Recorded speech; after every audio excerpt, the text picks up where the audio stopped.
You're listening to The Peach Pit, and my guest today is none other than my returning friend for the third time in Peach Pit history. I'm talking to Vito DiFrancesco from the Toronto-based prog metal band Pyramid Theorem. And if you haven't heard the exciting news, DT and PT, universes collide when Dream and Pyramid unite.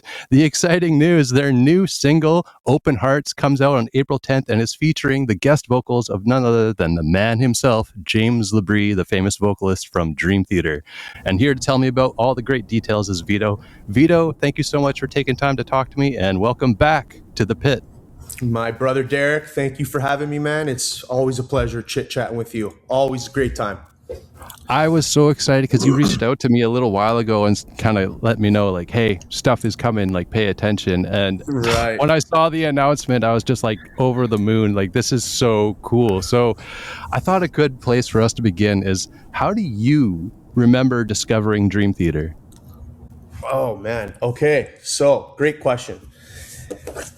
I would say my very first encounter with them, I was in a band with somebody from my soccer team. We're like a band. We had some gigs, but we were really young, like maybe 13, 14.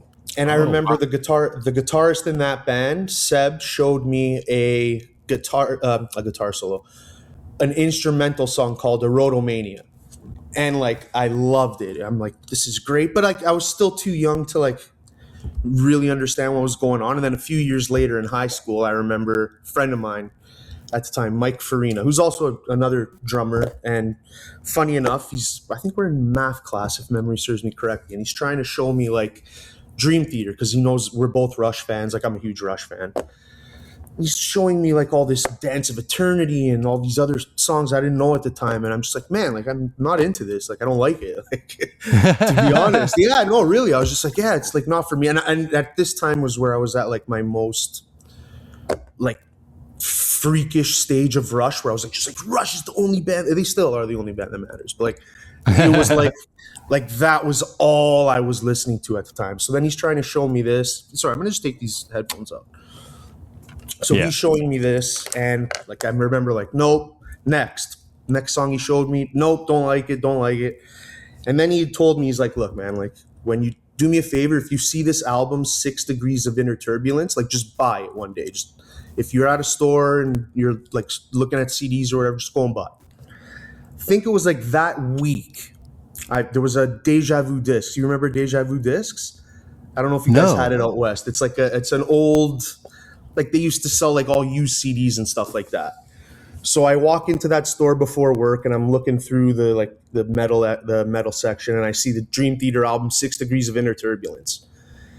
And it was like, I think it was $15.99. I'm like, all right, you know what? I told my buddy I'd buy it. Like, I'm a man of my word. I got home after work, and the way I usually listen to albums back then was I'd get home downstairs, open up the CD booklet, put on the headphones, and like read the lyrics front to back. I wanted to listen to the album from front to back.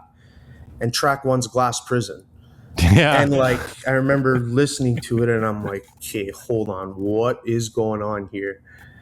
And then like at the 4 minute and something mark, just that da-da-da-da, da-da-da-da, da-da-da, like that was the moment, like the moment where I'm like, okay, this is, I think by the end of the next week, I had every record. So like I'm that kind of, yeah. Also, Derek, I don't see a check mark here. I don't hear your. There we go. Now I hear you. Okay, I just make sure. Okay, yeah. Yeah, I might be a little quiet on my end or something like that. It always seems like I'm quiet, but I have it cranked pretty loud on my end, so I don't really know what I'm not an audio engineer. Beauty. But yeah, that's pretty much my introduction to Dream Theater. I was just like, man, like, leave me alone with these guys. Like, I don't want them. To now, it's like, you know, we got James on the track. It's so surreal. And like, we've been fans of theirs ever since. Like, and it's funny enough, my first Dream Theater show was with the same guy, Mike Farina, and his father. We went to the Octavarium tour in Toronto at Massey Hall. And I was the very last row in the theater on the bottom floor. Like the wall was behind me, the ceiling above me. And I just remember like they did a Rush cover there that night, and I was losing my mind, and like they played anyway, it was just so good. And I've seen them, I think I'm at 14 times now since 2005. Yeah, so once I get into a band, that's it, man. I have like my guys, and like it's pretty much it for me. Well, And and that well, was a big like I listen song. to everything, but like when I really discover a band, that I sink my teeth, and I'm like I'm a fan. So excuse me. I find that so interesting because, like, in the same way, I think it was the Glass Prison that kind of got me to go, okay, I will check this out. Pay And it attention, was right? like, Yeah, it's like yeah, I great think for track. lots of people, that was the song that kind of broke the mold for a lot. I mean, obviously, Scenes from a Memory did a lot for them, but I think that song particularly really Right. just kind of broke them out of wherever they were at the time. Right. And it was also right, like, coming off of Scenes from a Memory, that was like the first thing people would hear when they drop a needle on the track or on the CD at that point. And it's a double album too, like all that Solitary Shell stuff, so good, like awesome. Oh, I know. I go back and forth about what if, because it's like an internal debate in my mind. What is actually the best Dream Theater album? And for me, it just keeps coming back to 6 Degrees and Scenes from a Memory. And one of Yeah, those two is the top runner, and I can't pick which yeah. one. I think for me it's 6 Degrees. Just because Really? maybe I have that like nostalgia factor in my head of like, oh, that's why I'm a fan.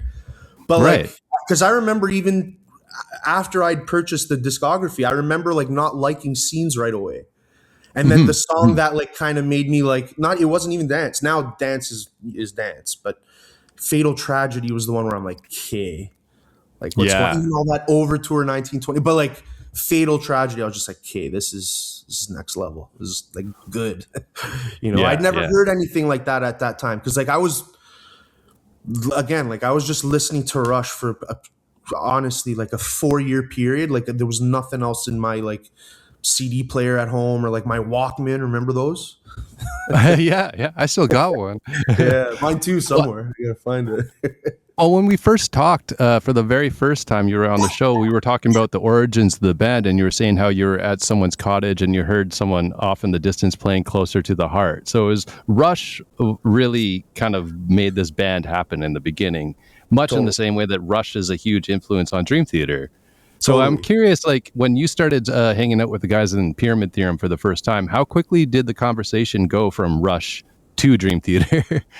Um, I don't know. I don't remember if I think they had known who Dream Theater were. Like we shared.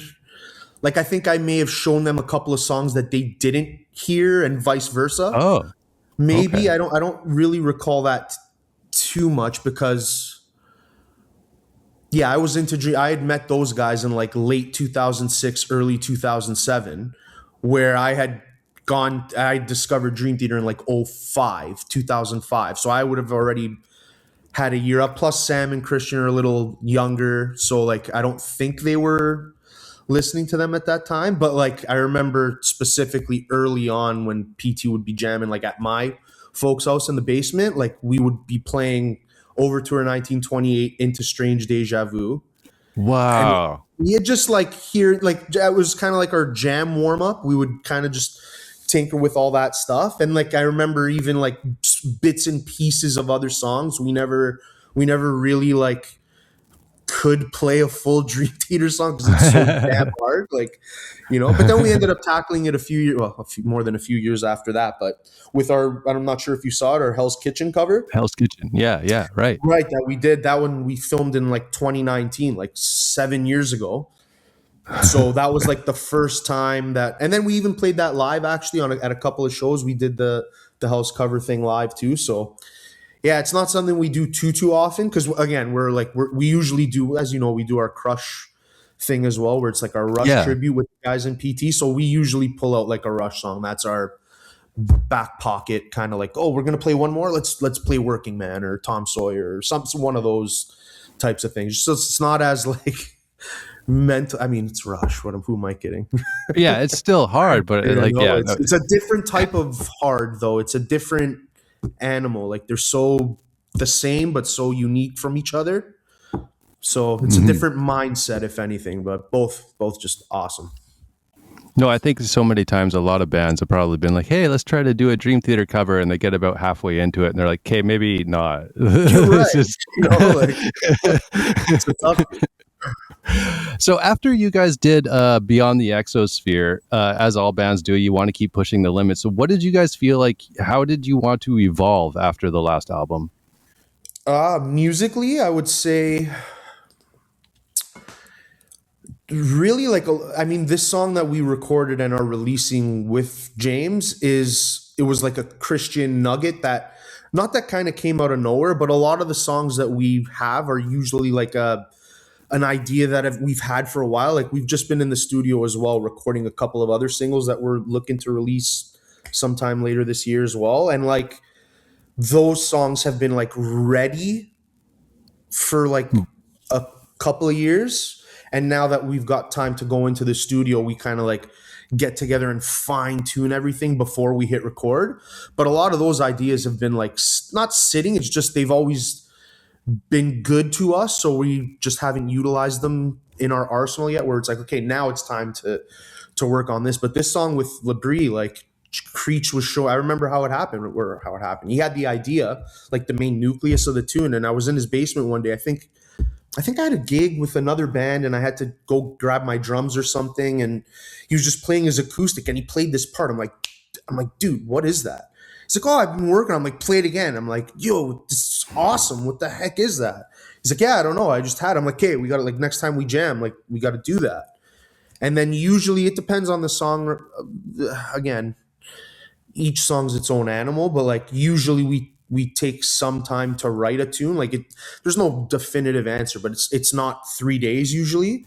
But this Open Hearts tune came together within like 3 days. It was done. It was like we had the nucleus from Creech, then Sam, myself, and Creech all got into a room. That's usually how we do it. Once the nucleus is born, we kind of piece everything together. We put glue here and wire here and stitches here to like kind of where do we want to take it, and then the end result is usually just after we're done recording the thing. That's what usually is the finished product. So it's a weird thing, but I don't know. I think it really does work when the musicians are in the same room writing. It's a different feeling, different vibe altogether. And what was when you were going through this song and during the writing process? Was there something that you felt like you had done on this song that you hadn't done on any previous Pyramid Theater songs? Um, Pyramid Theater. I like that. I didn't even do that on purpose. Oh no, that's a good one. I don't know. I guess like we always kind of like I'll speak on my own behalf. I don't know. I don't want to get into the Sam and Creech's heads, but like for me, drumming approach, I always tend to approach a studio with like 80 to 90%. Like I want the drum, like the drums part. I want it like 80, 90% written, and I usually leave like 10% up to chance where I'll be like, you know what? I usually call it my studio magic, where it's like you don't know what's going to happen. You just got to capture that lightning in a bottle when you're on take 7 or something. It's just something's got to happen in the studio. And usually like every song or so I'm listening for that. And even now I feel when I play it live, those same parts, I do something different as well. And that's a thing that we were talking about as well. Like we love being musicians too, because like a song can evolve. Like when you're an artist, like a painter or something, once you're done your painting and you sign it, like it's done. It's behind glass. And with us, we're lucky. We get to perform it over and over again, where it's like, all right, so the song even takes on new life as it's being performed live. Right. It's never finished. It's just abandoned. Right. Exactly. Like, right. Art is never finished. It's just abandoned. You got it. I got to get into the song meaning and just the lyrics and everything behind that. I know that I don't know how involved you are in the lyric writing process, but I know that you definitely know what the song is about. So what can you tell me about all of that? For sure. For myself, like, and I guess the way it's always about interpretation as well. Like there's many different ways to interpret, because this song is like, call it Creech's baby in a way, where it's like even he wrote a majority of the lyrics.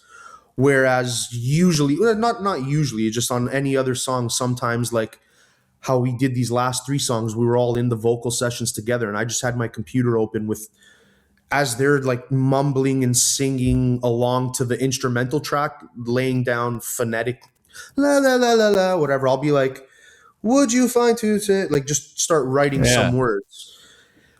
For this one here, I had thought it was about, like, initially before Christian had told me what the song was about on his side of things, what I got from the lyrics was like it was a relationship, whether any type of relationship that just grew apart, like open hearts, like slowly drifting away until it stops, until like the relationship stops.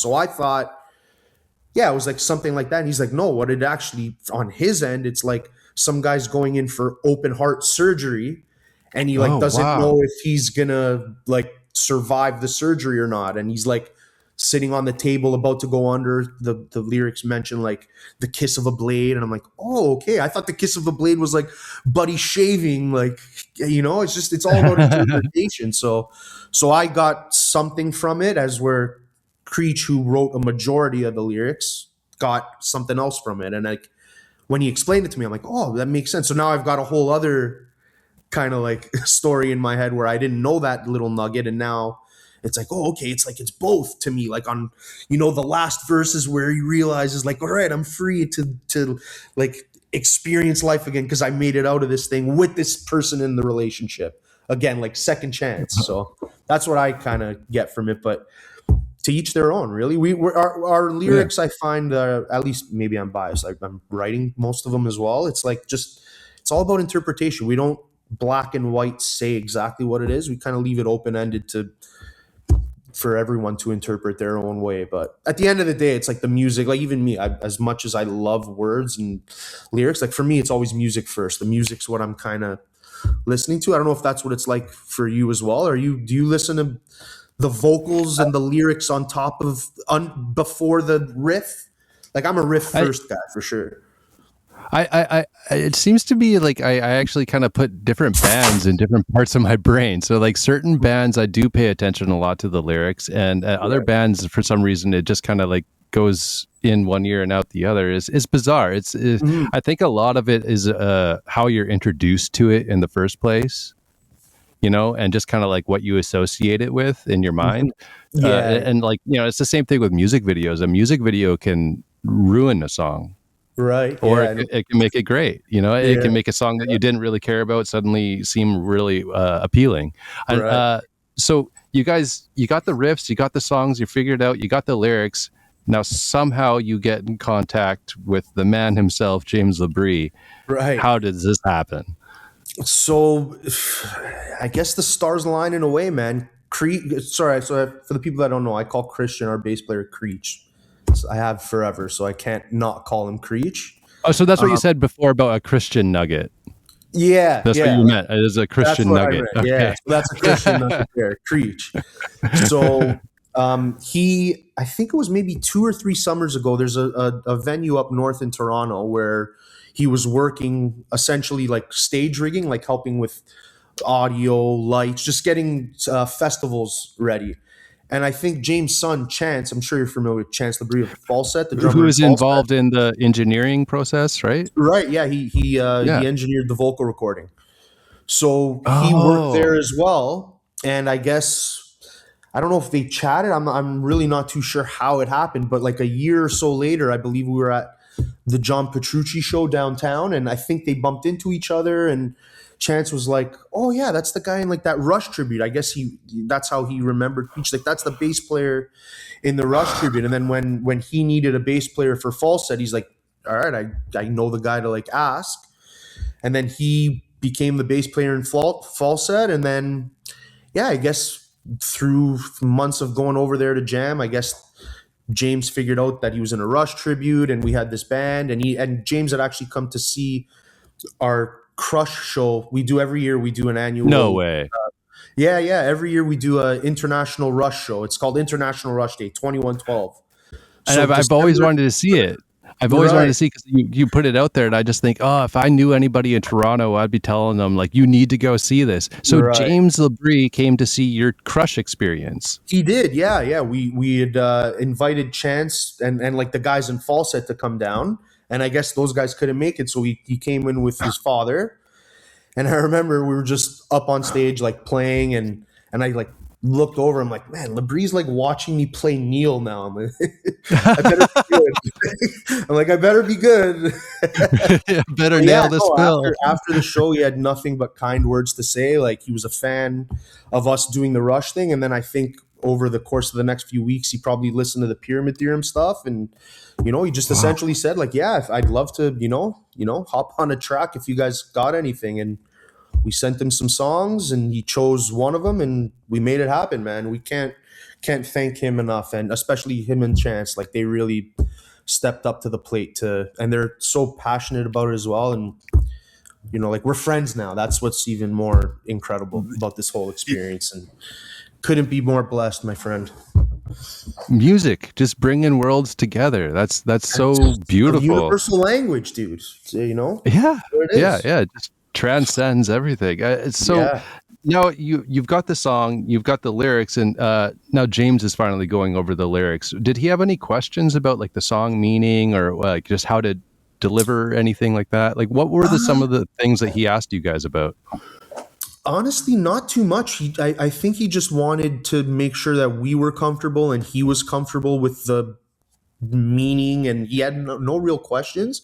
All he said was, is if I can, like, we sent him like a guide vocal track, essentially, just like a really rough, like, quiet little melody line for him to listen to. And the only thing he was like, could I just, like, if I don't like a melody line, switch it? We're like, you just, yes.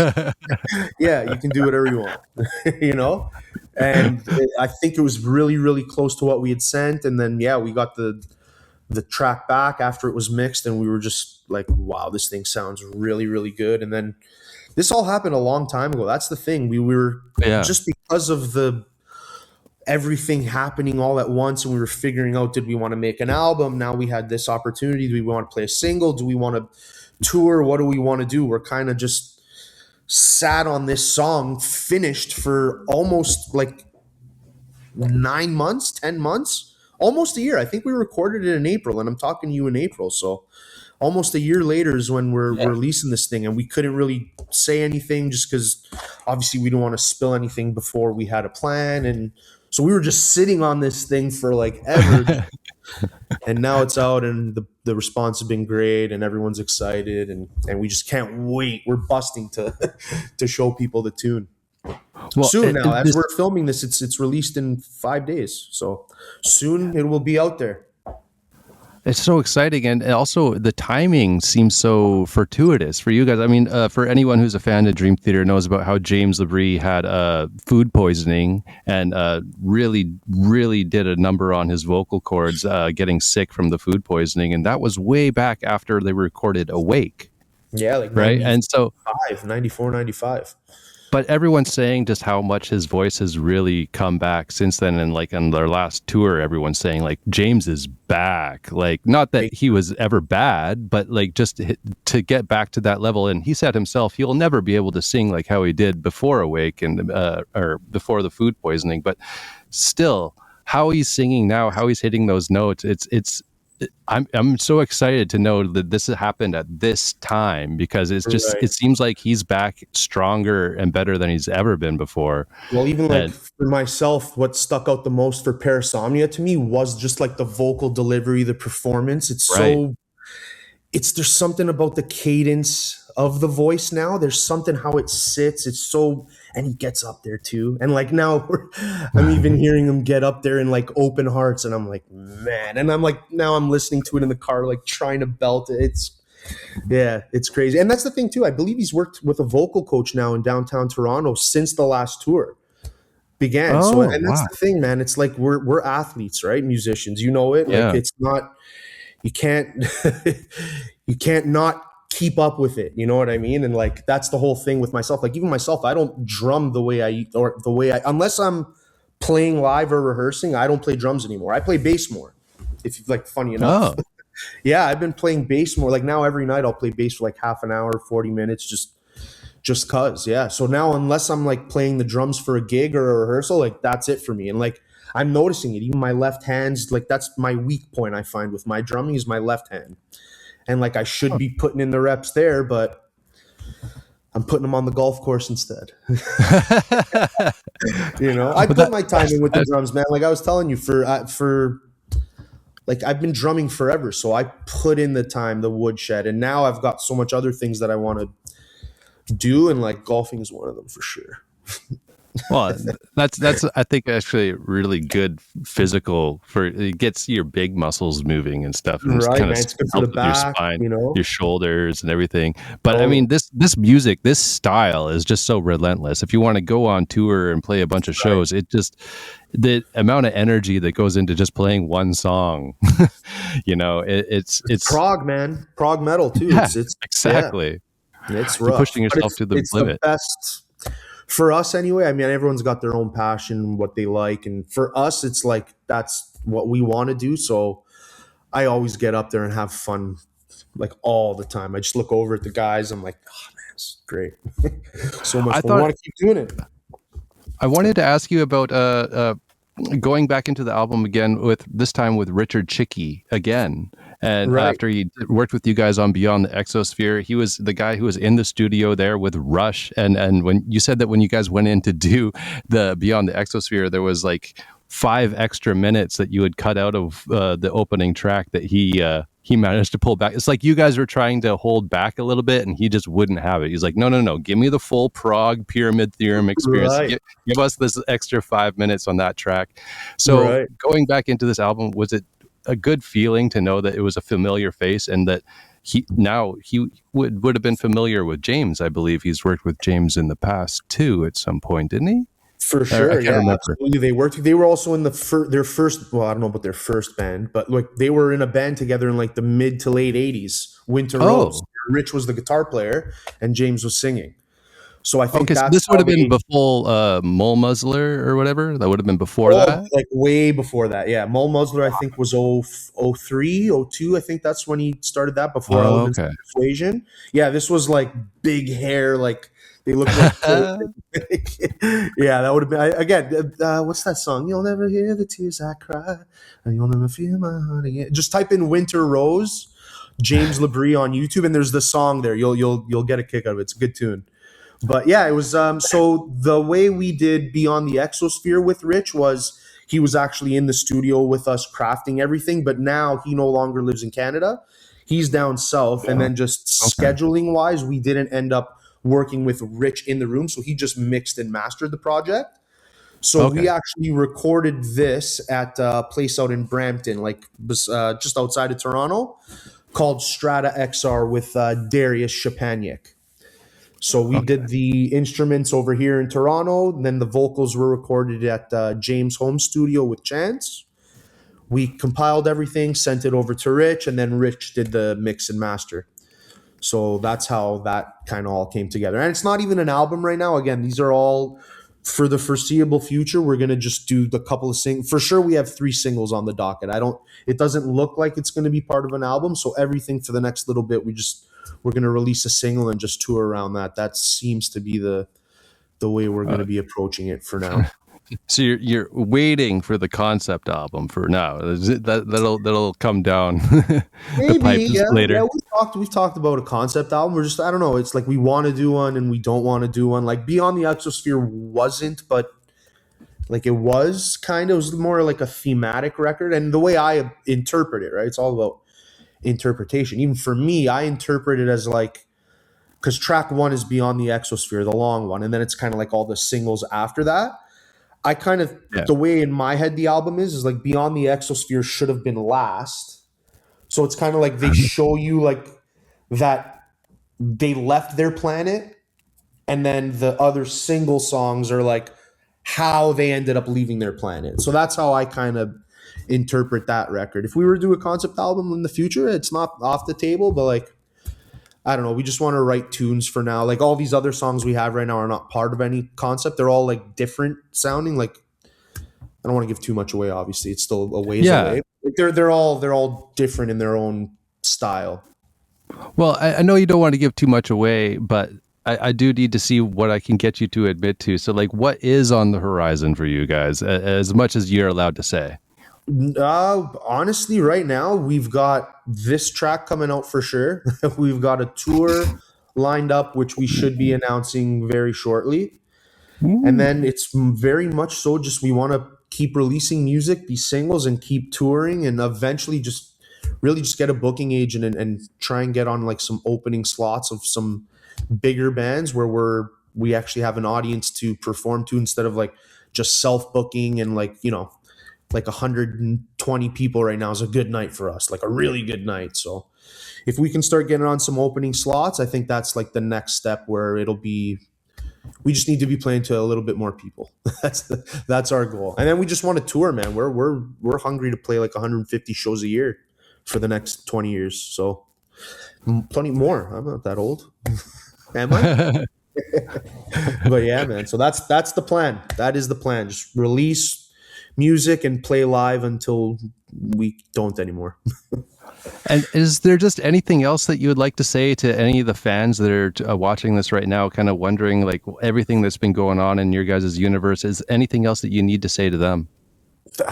Truthfully, like we are so blessed with the amount of people that do care about us and that have been around for so long. Like, you know, we've been around for 19 years.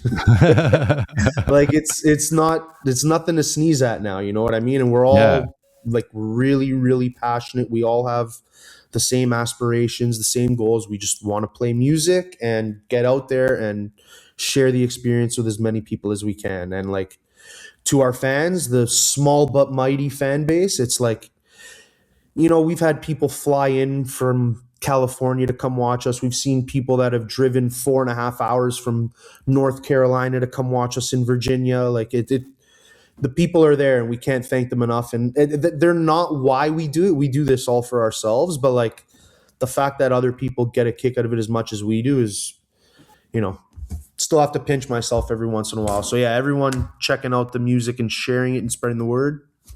Thank you, because you rock. And we're counting on all of you. So check it out. April 10th, the new Pyramid Theorem single, Open Hearts, featuring guest vocals from the man himself, James Labrie.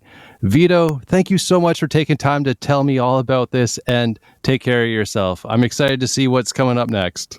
My brother, thank you. And I hope I come to BC one day to see you out there again. Yes. Yes. Yeah, my man. All right, Derek, thank you very much, brother. Take care of yourself. See you. You too, brother. Take it easy.